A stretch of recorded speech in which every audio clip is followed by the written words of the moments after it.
नमस्ते फ्रेंड्स, आप सभी का इस प्लेटफॉर्म में बहुत बहुत स्वागत है फ्रेंड्स। और फ्रेंड्स मुझे आशा है कि आज की जो क्लास है आप लोगों के लिए बहुत ही इम्पोर्टेंट है फ्रेंड्स। और फ्रेंड्स जितने भी मेरे साथी जो कंपटीशन एग्ज़ाम की तैयारी कर रहे हैं ना फ्रेंड्स, उनके लिए क्लास बहुत बहुत इम्पोर्टेंट है फ्रेंड्स। फ्रेंड्स आज हम बात करेंगे मध्य प्रदेश के जो कुछ जैसे सांची हो गया जो फेमस स्थल है, और उनके जो उनका उन्हें अन्य नाम से भी जाना जाता है। जैसे कि सांची हो गया, सांची को किस नाम से जाना जाता है? तो बौद्ध जगत की पवित्र नगरी के नाम से जाना जाता है। तो ऐसे जिन्हें अन्य नाम से जाना जाता है, अन्य नाम से वो फेमस है, तो वह जानेंगे फ्रेंड्स, यानी इनके उपनाम के बारे में। जैसे सिवनी, तो सिवनी का उपनाम क्या है, सिवनी को किस नाम से जाना जाता है, ये हम अच्छे से बहुत ही डिटेल से पढ़ने वाले हैं फ्रेंड्स। तो चलिए शुरू करते हैं। तो फ्रेंड्स ये जो सिवनी है ना फ्रेंड्स, सिवनी को मध्य प्रदेश का लखनऊ कहा जाता है। तो फ्रेंड्स आपसे एग्ज़ाम में पूछा जा सकता है कि जो है मध्य प्रदेश का लखनऊ जो है किसे कहा जाता है? तो आपको बहुत अच्छे से याद रखना है, सिवनी को कहा जाता है। ओके, नेक्स्ट, तो मध्य प्रदेश की जो लखनऊ है वो सिवनी है फ्रेंड्स। ओके, एंड बौद्ध जगत की पवित्र नगरी, तो आपसे पूछा जाएगा कि बौद्ध जगत की पवित्र नगरी जो है किस स्थान को जाना जाता है? तो आपको याद रखना है सांची को। किसे जाना जाता है फ्रेंड्स? सांची को। ओके, सांची को। सांची का जो बौद्ध जगत की पवित्र नगरी के नाम से सांची को जाना जाता है। ओके, नेक्स्ट, ग्वालियर को ना फ्रेंड्स तानसेन नगरी के नाम से भी जाना जाता है। तो आपको याद रखना है कि आपसे पूछा जा सकता है कि तानसेन नगरी को तानसेन नगरी जो है ऑप्शन दे देंगे, जैसे ग्वालियर, उज्जैन, पचमढ़ी, इंदौर, कुछ भी दे सकते हैं 4 ऑप्शन। और आपसे पूछा जाएगा कि जो है तानसेन की नगरी किस स्थान को जाना जाता है फ्रेंड्स? तो तानसेन की नगरी किस स्थान को कहा जाता है? आपको याद रखना है ग्वालियर को। ओके, तो तानसेन की जो नगरी है कौन सी है फ्रेंड्स? ग्वालियर है। ठीक है, अब भोपाल झीलों की नगरी फ्रेंड्स, क्योंकि भोपाल को झीलों की नगरी के नाम से जाना जाता है, बहुत अच्छे से याद रखना है। ठीक है, उज्जैन को महाकाल नगरी या फिर मंदिरों का नगर, क्योंकि उज्जैन में ना फ्रेंड्स बहुत सी मंदिर है।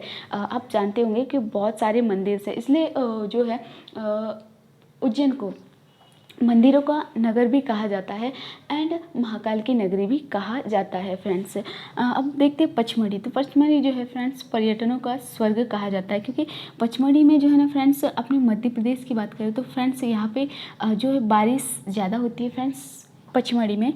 तो यहाँ पर्यटन स्थल जो है का स्वर्ग कहा जाता है, क्योंकि हरियाली बहुत ज़्यादा होती है फ्रेंड्स पचमढ़ी में।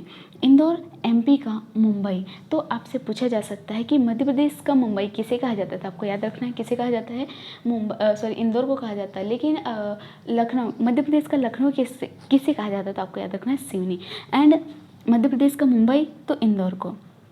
मालवा को जो गेहूं का भंडार के नाम से जाना जाता है, और बालाघाट को मैगस्थनीज नगरी, क्योंकि फ्रेंड्स बालाघाट में क्या है, मैगस्थनीज जो है धातु यहाँ से उपलब्ध होती है। कहाँ से? बालाघाट जिले से उपलब्ध होती है फ्रेंड्स। बालाघाट जो है ना फ्रेंड्स जबलपुर संभाग में आता है फ्रेंड्स, ये भी याद रख लीजिएगा कि बालाघाट जो है जबलपुर संभाग में आता है। अब देखते हैं मांडू जो है ना फ्रेंड्स आनंद नगरी के नाम से जानी जाती है फ्रेंड्स। मैहर जो है संगीत नगरी के नाम से फेमस है फ्रेंड्स। कटनी चूना नगरी के नाम से चूना नगरी, तो आपसे पूछा जा सकता है कि चूना नगरी के नाम से कौन सा स्थान जाना जाता है? ऑप्शन दे देंगे, जैसे मैहर, कटनी, भेड़ाघाट। तो इस टाइप से आपको याद रखना है कि कटनी। ओके, एंड भेड़ाघाट को संगमरमर की नगरी के नाम से भी जाना जाता है फ्रेंड्स। एंड सीधी को ऊर्जा राजधानी के नाम से जाना जाता है फ्रेंड्स। तो आपसे पूछा जा सकता है कि ऊर्जा राजधानी निम्न में से कौन सी है? ऑप्शन दे देंगे, तो आपको याद रखना है कि ऊर्जा राजधानी कौन सी है? सीधी है। ओके, सीधी जो है फ्रेंड्स रीवा जो संभाग में आता है। अब बात करते हैं भिंड मुरैना की, तो बागियों का गढ़ कहा जाता है फ्रेंड्स।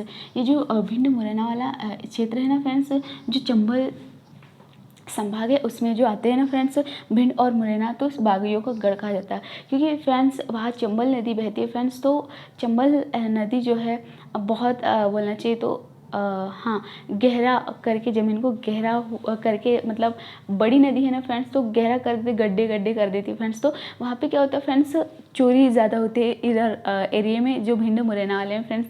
तो वहाँ पे जो चोरी ज़्यादा होती है फ्रेंड्स, और चोर लोग क्या करते हैं फ्रेंड्स, वो गड्ढे जो नदी द्वारा बनाए गए हैं, बहुत बड़े बड़े गड्ढे, उसमें छुप जाते हैं फ्रेंड्स। इसलिए इस क्षेत्र को बागियों का गढ़ कहा जाता है फ्रेंड्स। अब देखते हैं खजुराहो। खजुराहो को शिल्प कला का तीर्थ स्थल के नाम से जाना जाता है। आपको बहुत अच्छे से याद रखना है। पीतमपुर जो है एमपी का डेट्रॉयट, तो आपसे पूछा जा सकता है कि एमपी का डेट्रॉयट किसे कहा जाता है, किस स्थान को कहा जाता था, आपको याद रखना है। पीतमपुर को कहा जाता है। किसे कहा जाता है? पीतमपुर को कहा जाता है। ओके, तो मुझे ऐसा है कि आपको कुछ याद हो गए होंगे, और डेली पढ़ने से आपको ये आराम से, आसानी से याद हो जाएंगे फ्रेंड्स। इसे रट्टा मारते नहीं बैठना है, इन्हें डेली बस एक बार देख लेना फ्रेंड्स, तो वो हमें आसानी से याद हो जाएंगे फ्रेंड्स। थैंक यू, धन्यवाद।